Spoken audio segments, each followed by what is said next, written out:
Il est rebaptisé service national, mais c'est bien le retour du service militaire que souhaite Emmanuel Macron. Pas obligatoire comme le dispositif abandonné en 1997 par Jacques Chirac, mais avec un objectif de 50 000 jeunes par an d'ici 2035. Ce service poursuit 3 objectifs précis. Renforcer le pacte noué entre notre nation et notre armée. Renforcer la capacité de résistance de notre nation. Consolider la formation de nos jeunes. Concrètement, les jeunes de 18-19 ans s'engageront pour 10 mois et seront nourris, logés, blanchis avec une solde de 800 € par mois minimum. Et avec l'objectif d'être rapidement opérationnel. On fera un service utile.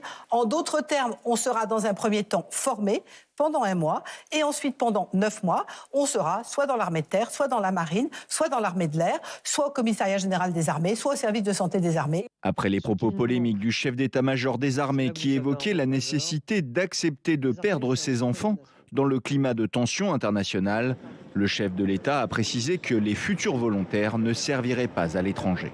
Nos jeunes, je le dis avec clarté, serviront sur le territoire national et uniquement sur le territoire national, c'est-à-dire en métropole et dans nos outre-mer.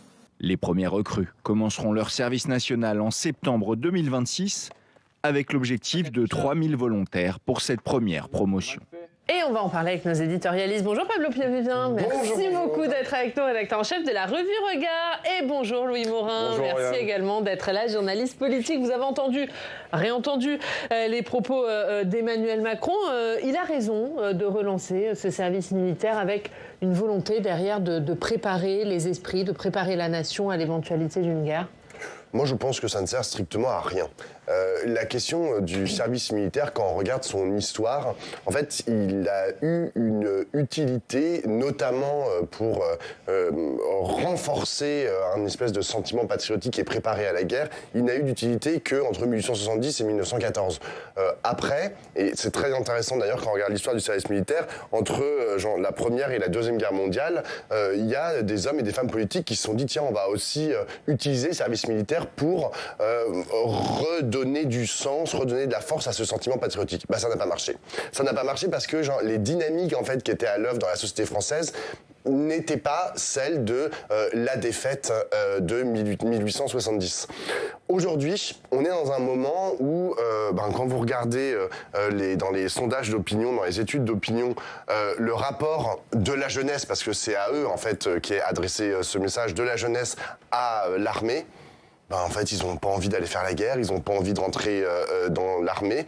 Et j'ai bien peur que ce service militaire, en fait, ne soit adressé à des gens qui, n'ayant pas trop d'horizon, peut-être vivant dans des situations de précarité, se disent tiens, je vais aller faire ce service militaire et peut-être servir à un moment, puisque la perspective, l'horizon, c'est la guerre frontale avec une autre puissance, en plus nucléaire, comme la Russie ou la Chine.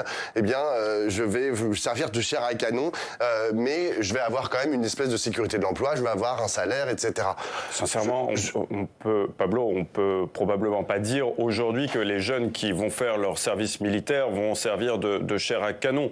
En l'occurrence, perdre nos enfants, ce que disait le... Bien sûr, non mais ça c'est un autre sujet par ailleurs, et c'est très intéressant. Et c'est très intéressant, je pense qu'on aura l'occasion d'y revenir.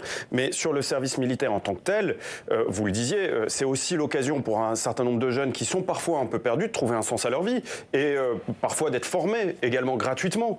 Donc le service militaire, pendant quand même des années, pendant des décennies, ça a été aussi le moyen pour un certain nombre de jeunes de s'élever, de sortir de leurs conditions. Et de passer son permis. De trouver également un socle de valeurs, également, parce qu'il y a ça aussi. Tout le monde n'a pas la chance d'avoir une éducation parentale à la hauteur de ce qu'on pourrait attendre. Et effectivement, le service militaire, c'est aussi cela. Voilà, ça a un sens pour un certain nombre de jeunes qui sont parfois perdus. Oui, c'est intéressant ce que dit Louis. oui, parce que c'est ça en fait aussi la proposition d'Emmanuel Macron, et pour le coup qui va dans le sens d'une dynamique de la société, c'est-à-dire de demander une société d'ordre et une société avec plus d'ordre. Et donc du coup, le service militaire répond aussi en fait à cette demande-là. Lorsqu'on écoute Emmanuel Macron, c'est aussi ça qu'il dit, ce sont les valeurs en fait. C'est pas que pour faire former, avoir une défense plus efficace.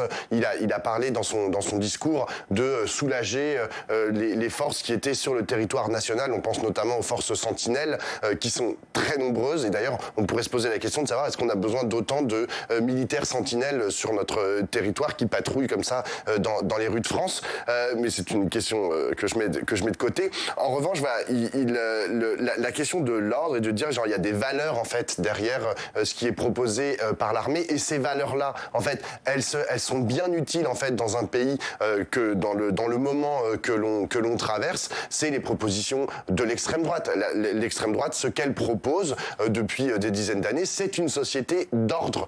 C'est ça qu'ils mettent en avant. C'est pas une société révolutionnaire comme le propose en fait la République depuis la première année. Il y a une opposition en fait entre ces deux forces. Sincèrement, Pablo, venant de vous, vouloir laisser la valeur de l'ordre à l'extrême droite, c'est probablement une erreur que la gauche a faite d'ailleurs pendant des années, pendant des décennies. Le Parti socialiste a laissé les sujets d'ordre, de sécurité à la droite et pour un certain nombre ont considéré pendant des décennies que c'était un sujet qui d'ailleurs n'était qu'un sujet d'extrême droite, et aujourd'hui on voit quel poids pèse le Parti socialiste justement en raison, entre autres, de son absence totale de considération de ces sujets-là. Alors moi, je ne parle pas une des priorités des Français. Ce n'est pas la même chose en fait de parler de tranquillité publique, de sécurité publique, et de parler de société d'ordre. Genre ça n'a rien à voir. C'est-à-dire que ce que j'entends et ce que, à mon avis, l'arrière-pensée de Emmanuel Macron dans ses discours concernant le service militaire, c'est de dire je veux une société en fait qui soit figée, où chacun sache là où il est, où il n'y ait pas de possibilité en fait de poser des questions, de genre en fait faire la révolution. C'est-à-dire que genre, et encore une fois, nous sommes dans un pays d'essence révolutionnaire. La République est révolutionnaire en fait par définition. Et donc la proposition en fait alternative qui est celle de l'extrême droite, c'est une société en fait où chacun est à sa place. Voilà. Et ça, moi, ce n'est pas la société que je veux. La société où chacun est à sa place. Je veux une société où chacun genre peut pouvoir, une société de possibilités. Et ça, c'est pas la société qui est proposée par l'extrême droite. Moi, la société de l'égalité on est dans une société qui est profondément inégalitaire. Moi, je pense que genre le moteur de la société doit être l'égalité. Voilà. Donc dès lors, ça veut dire genre remettre en question en fait les endroits où sont les gens à l'instant T, au temps présent. Bon, on s'éloigne un peu du sujet, mais je pense que c'est important parce que c'est ça la toile de fond en fait derrière la proposition. Au-delà bien sûr de la question de savoir est-ce que l'on va vraiment rentrer en guerre avec nous, France, pays doté de l'arme nucléaire, avec un autre pays qui est aussi doté de l'arme nucléaire comme la Russie. Disons-le clairement, il y a un enjeu évidemment pour la France avec le service militaire, mais il y a aussi un enjeu personnel pour le chef de l'État. Emmanuel Macron a toujours aimé se draper dans le costume du chef des armées, hein, et même d'ailleurs physiquement, parfois en arborant un certain nombre de différents costumes que lui proposent tous ceux qui sont ceux des armées. Et avec Emmanuel Macron, tout est toujours calculé. Il pense toujours avoir un coup d'avance. C'est-à-dire que Pablo, vous le disiez tout à l'heure, il y avait cette déclaration de son chef d'état-major, maintenant il y a une dizaine de jours, qui vient nous dire il faut accepter de perdre nos enfants. Et finalement, tout cela était probablement orchestré. C'était un peu l'étape de la sidération. Et puis par la suite, tout cela a maturé dans les médias, l'étape un peu de la maturation, où on a laissé les propos être commentés par absolument tout le monde. Et puis, Emmanuel Macron revient en disant que les propos ont probablement été mal interprétés pour faire peur. Alors même qu'il ne faut pas être dupe, il avait validé chaque virgule du discours de son chef d'état-major. Qui était son ancien conseiller. Il savait très bien l'effet que cela allait produire. Et donc, il se victimise, troisième étape de la victimisation. Et maintenant, il revient en faisant cette proposition pour apparaître un petit peu au-dessus de la mêlée. Étape de l'élévation. Tout est orchestré avec Emmanuel Macron. On a une stratégie de communication qui était prévue probablement depuis le début. J'ai écouté le général Mandon, j'ai aussi écouté le général Desportes qui était là juste avant. Je trouve ça très intéressant en fait la façon dont ils ont de présenter les choses. En gros, ils essayent de nous dire que la guerre avec la Russie, la confrontation avec la Russie est inéluctable, puisque le régime poutinien en fait ne fait qu'avancer sur le front ouest et pourrait attaquer, je sais pas qui, la Lituanie, les Lettonies, enfin un pays balte ou même un pays comme la Pologne. Et qu'à ce moment-là, il faudrait répondre. Et donc, il faut avoir la capacité en fait de les dissuader par la force de notre armée. Soit dit en passant, je ne comprends pas en fait pourquoi est mis de côté la question de la dissuasion nucléaire, puisque nous sommes toujours dotés de l'arme nucléaire, et cette arme nucléaire, théoriquement, elle est toujours dissuasive. Et le plus gros problème que j'ai lorsque j'entends le général Desportes, le général Mandon ou Emmanuel Macron qui nous parle de la guerre, je suis là, est-ce qu'ils ont conscience en fait que il est impossible dans l'ère moderne, c'est-à-dire depuis que des pays sont dotés de l'arme atomique, nous ne pouvons pas envisager de confrontation directe entre deux pays qui ont l'arme atomique. Enfin, je veux dire, est-ce qu'ils ont conscience que c'est un suicide collectif en fait que d'aller vers ça? Ça n'a jamais existé en fait dans l'histoire depuis 1945 de confrontation directe. Ils s'affrontent toujours via des proxys. Et lorsque la Chine, l'Inde et le Pakistan, qui sont deux pays dotés d'armes nucléaires, ont commencé en fait à s'affronter de façon directe, tout le monde entier, Donald Trump et compagnie, l'Union européenne, disent stop, on arrête tout, parce que genre ce n'est pas envisageable. C'est ça, et je comprends pas que les gens n'aient pas ça en tête. Et on va réécouter le général Desportes qui nous explique comment le service militaire voulu par Emmanuel Macron va aider l'armée. Le projet n'est pas d'envoyer ces jeunes volontaires sur le front, mais prenons l'année 2035.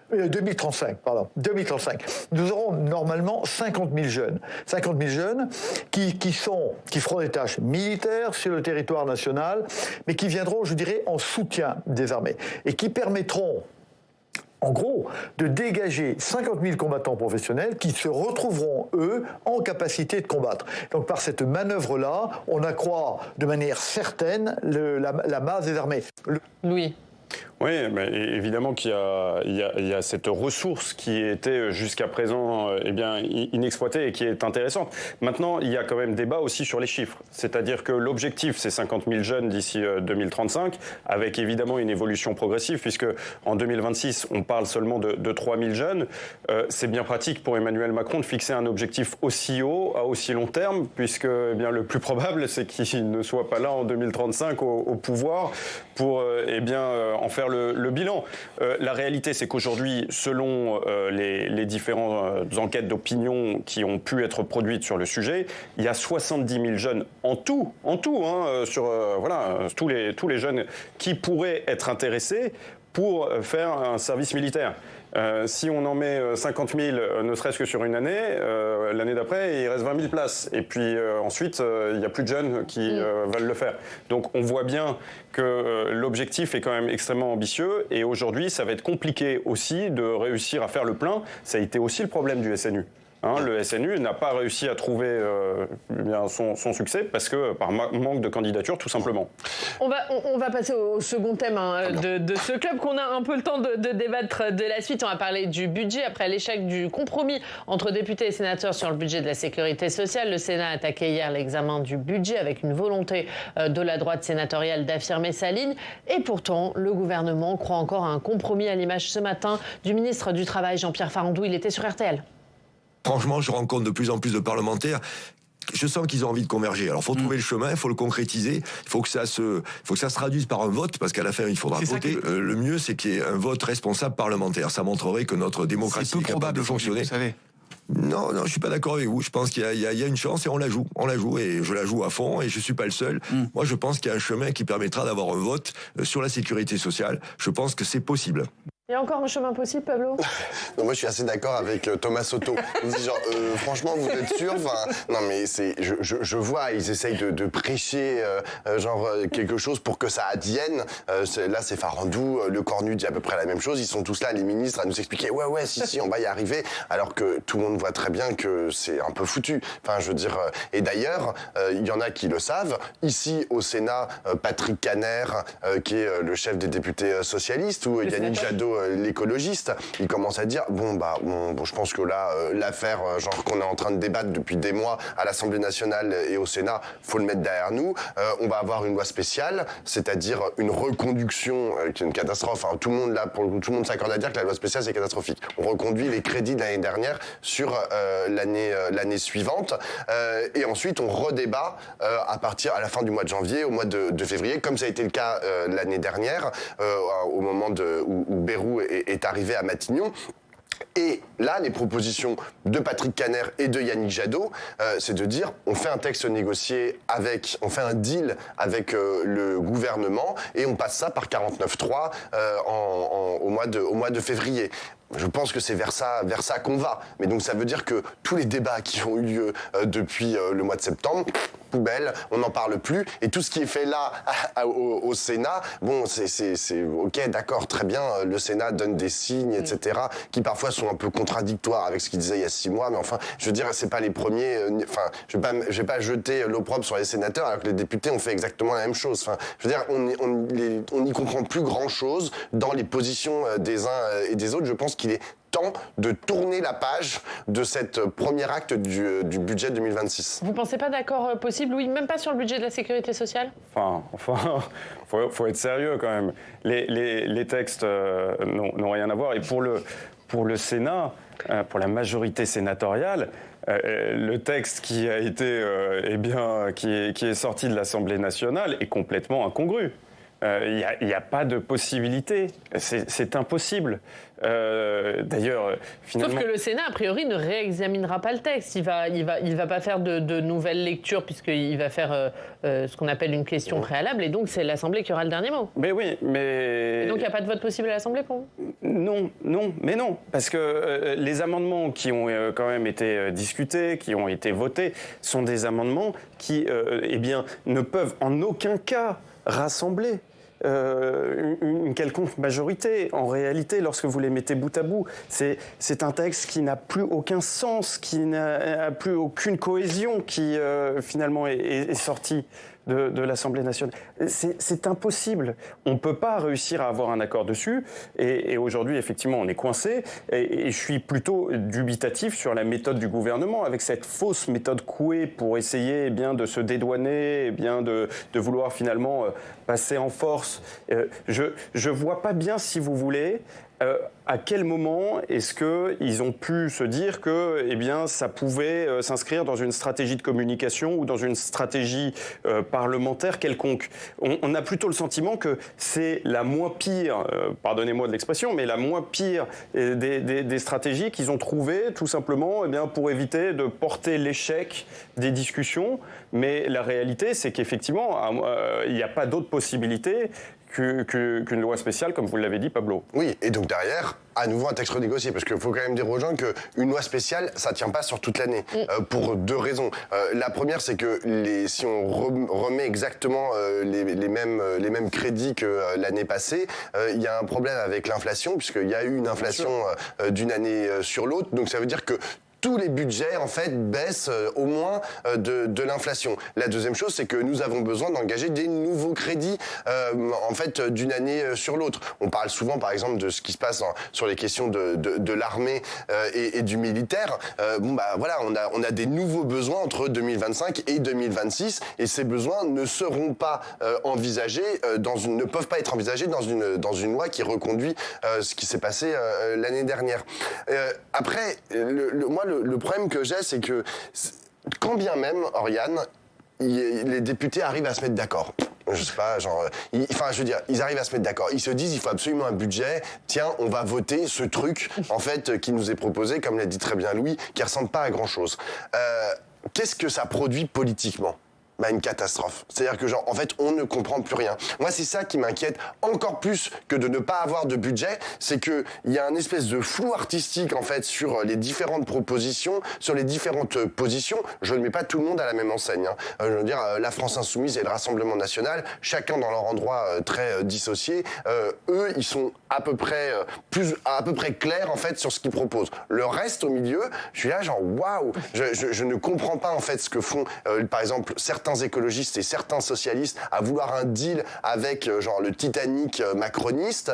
Je ne comprends pas en fait la position des LR en fait qui est un coup avec les macronistes, un coup pas avec les macronistes. Enfin, je veux dire, et le problème c'est que derrière ce manque de clarté, à mon avis, atteint profondément notre démocratie et notre capacité en fait à avoir une démocratie représentative digne de ce nom. Dernière actualité de la semaine, elle est parlementaire. On reste dans l'actualité parlementaire. C'est l'Assemblée qui a lancé une commission d'enquête pour interroger la neutralité, le financement, le fonctionnement de l'audiovisuel public. On va écouter le rapporteur de cette commission d'enquête, le député ciotiste Charles Laloncle. J'attends en fait une totale transparence sur l'affectation des 4 milliards d'euros par an auxquels l'ensemble des Français contribuent chaque année pour financer l'audiovisuel public. Je tiens à insister sur 2 éléments. Déjà, le montant, 4 milliards d'euros par an, c'est, à titre de comparaison, à peu près la moitié du budget du ministère de la Culture. Donc c'est une somme qui, on ne peut pas le nier, est une somme importante, surtout dans un moment où à l'Assemblée nationale, on a les plus grandes peines à trouver des pistes de réduction de la dépense publique. Est-ce que, Louis, cette commission d'enquête va devenir une commission d'enquête très politique dans une période électorale ? Une commission d'enquête très politique, ça c'est certain.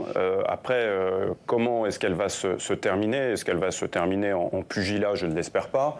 Mais effectivement, on peut imaginer qu'il y ait quand même aussi, si ce n'est des règlements de compte, en tout cas des éclaircissements qui sont parfois probablement nécessaires aussi, des éclaircissements qui soient demandés avec beaucoup d'insistance et peut-être de manière désagréable à certains moments vis-à-vis des dirigeants de l'audiovisuel public. Vous comprenez ce thème de commission d'enquête ? Il y a quand même eu un certain nombre de sujets qui peuvent interroger au cours des dernières années dans l'audiovisuel public, que ce soit à France Télé ou à Radio France, des dépenses évidemment, mais aussi tout simplement des sujets de fond avec des décisions. Et lorsqu'on entend par exemple l'ancienne patronne de France Inter venir s'exprimer par ailleurs sur le service public, sur une émission de France 2, et dire que finalement elle regrette que le Parti Socialiste n'ait pas autant d'électeurs que France Inter n'a d'auditeurs, ça interroge quand même aussi sur la ligne éditoriale et sur l'influence que peut avoir une radio comme France Inter. Il y a eu l'affaire Thomas Legrand et Patrick Cohen également, où les enregistrements qui ont été révélés, là aussi, interrogent. On ne peut pas faire comme si tout cela n'avait aucune influence, aucune incidence. Je pense aussi que c'est assez sain d'avoir du débat et d'éclaircir le sujet. Aujourd'hui, si vous voulez, vous avez toute une partie de la gauche qui s'indigne de l'influence grandissante que peut prendre CNews et que peut prendre Europe 1. La réalité, c'est qu'il y a des médias qui sont par ailleurs des médias de service public qui ont quand même pour un certain nombre une couleur politique, quoi qu'on en dise, et que cette couleur politique est arborée avec l'argent des Français. Il n'est pas complètement illogique qu'à un moment donné, on demande simplement des éclaircissements sur ce sujet. Pablo ? Moi, je pense que, hélas, cette commission d'enquête va taper à côté en fait du véritable sujet. Qu'il y ait un débat en fait sur l'audiovisuel public, c'est super. Sur les tenants et les aboutissants de qu'est-ce qui se passe dans ces grandes maisons. Comment est-ce qu'on assure en fait que cet audiovisuel public remplisse bien les missions en fait qui lui sont allouées, c'est-à-dire d'éclairer correctement la population, de nous permettre de grandir collectivement, d'être intelligent collectivement. Le problème c'est que là effectivement, moi je pense que ça va devenir un règlement de compte. Je veux dire, elle a été créée pour ça par l'extrême droite qui déteste France Télévisions parce qu'ils ont l'impression que c'est un repère de wokistes et de gauchistes, ce que ce n'est absolument pas. Et donc ils vont passer leur temps à attaquer en fait France Télévisions, alors qu'il y a des vraies questions. Et en interne à France Télévisions et à Radio France, il y a des gens qui se posent des questions. Je veux dire, les syndicats, les travailleurs et les travailleuses, ils disent attendez, on n'a plus les moyens de travailler, nous par exemple. On est en train de nous supprimer. Moi par exemple, je suis très inquiet en fait quand je vois que les capacités d'enquête, notamment à Radio France, ont été réduites. Et je me dis en fait un audiovisuel public qui n'est plus capable de mener dignement des enquêtes derrière va produire des analyses qui sont plus aussi puissantes, qui ne sont plus et c'est pour ces raisons-là. C'est pas parce que c'est des gauchistes. Ça c'est absurde. Vraiment, je trouve que c'est des procès qui sont totalement hors de propos. Mais la question des moyens qui sont alloués à l'audiovisuel public pour nous éclairer correctement, et qu'est-ce que ça veut dire aussi éclairer correctement une population? population. Je trouve que c'est des vraies questions qui méritent un vrai débat. Hélas, genre le fait que ça soit mené par les ciotistes, bon, ça va pas voler très haut forcément. C'est l'évolution globale du secteur des médias. Hein. J'en sais quelque chose. Je suis réalisateur et producteur de documentaires. Et aujourd'hui, on a de moins en moins d'argent pour produire chaque documentaire, quel que soit le média, le financeur. C'est l'évolution malheureusement des médias dont pâtit aujourd'hui également le service public. Merci Pablo Ly, merci beaucoup d'être venu débattre sur ce plateau. On va terminer par l'histoire du jour. Elle est à lire dans la République des Pyrénées. C'est celle d'André Gilles. Depuis le Béarn, elle offre une seconde chance à de nombreux lévriers espagnols victimes de maltraitance en Espagne. Ces chiens de chasse aux lièvres de course sont abandonnés, torturés ou tués dès qu'ils perdent ou qu'ils ne sont plus aptes. Alors avec son association, elle lutte contre cette barbarie en menant des campagnes de sensibilisation, en proposant ces chiens à l'adoption. Et le 1er février, c'est la date de la fin de saison de la chasse et ça fait craindre du coup à ces bénévoles un nouvel afflux. Et on va terminer sur cette belle phrase, cette belle philosophie d'André Gilles. On sort grandi quand on s'occupe d'eux. Merci beaucoup à tous les deux. Merci à tous de nous avoir suivis. On vous souhaite un excellent week-end. On se retrouve lundi.